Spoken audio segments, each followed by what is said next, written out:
Hi, I'm Andy Alloway. I'm the owner of Deeb Realty.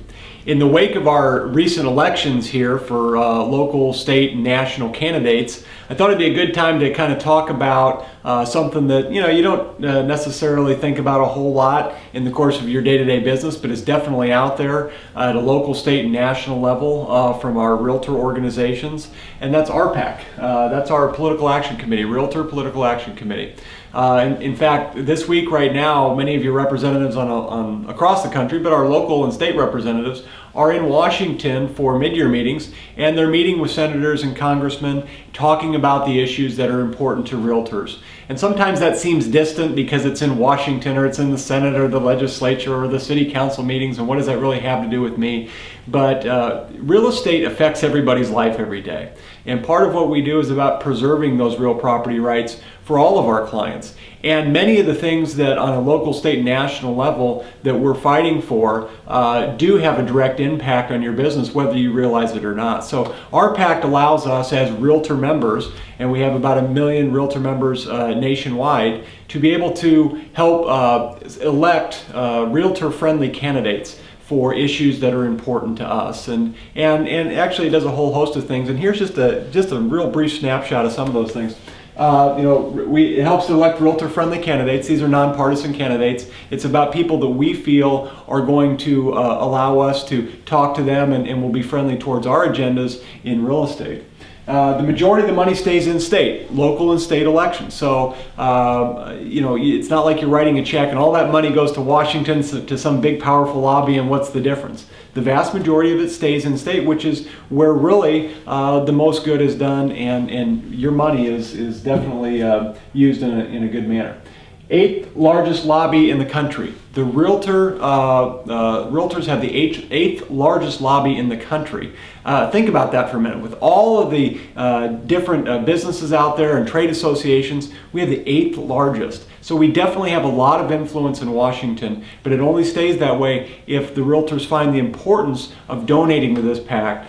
So it is very important that we give our money every year, and there's lots of opportunities to do that. Contributions in 2012 to over 400 congressional and Senate candidates. That allows us a great opportunity to get in there, speak with these folks, tell them about the issues that are important to us in real estate. Recent topics that we've kind of looked at that affect local and state and national, the preservation of the mortgage interest deduction. With all the tax reform that's going on, this is a huge thing to us. So this is a big fight for realtors. We're really pushing to our people in Washington, regardless of what that tax code comes out, or as they go over the next few years and try to rework the tax code, we really want to try to keep that mortgage interest deduction. That's been something that homeowners have had for decades and decades, and it's really important. It's a great benefit for owning your own home. So that's a big one. Flood insurance, we just got that done in the last few months, an extension on that flood insurance to help offer, get people in these homes that before probably couldn't have because they were uninsurable.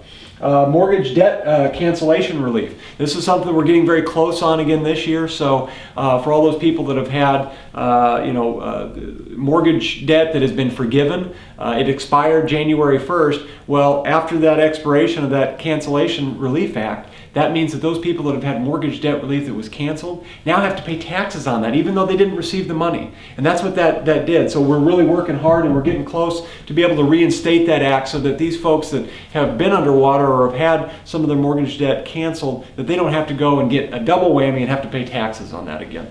Land bank, this is something you're going to hear more about in Douglas and Sarpy County. I think it will be a great help in our community to help with some of the properties that have been abandoned. To what do we do with those? How do we preserve those and make good properties again and get them back on the tax rolls? And I think this is a good way to go with this land bank, and that's part of things that are happening locally. And then in local elections, we were 7 for 7 in the election of candidates. So I mean, that was for candidates that we gave money to. So that was a great success rate. So anyway, you can do your part by getting involved. If you want more information about getting involved, you can talk to the local or state representatives at the Omaha Area Board of Realtors or the Nebraska Realtors Association. Talk to me. I'd be happy to tell you how you can get more involved. Or the second way is by simply giving your donation. on your dues statement that comes out that are due in August every year, there is I believe a $40 contribution. Pay your contribution, do your part for RPAC and for the Realtor members. There's all kinds of other social events that we have throughout the year that are also RPAC fundraisers. So come have a good time and pay some money to a great cause. So I hope this was interesting today. Thank you for watching. Have a good day.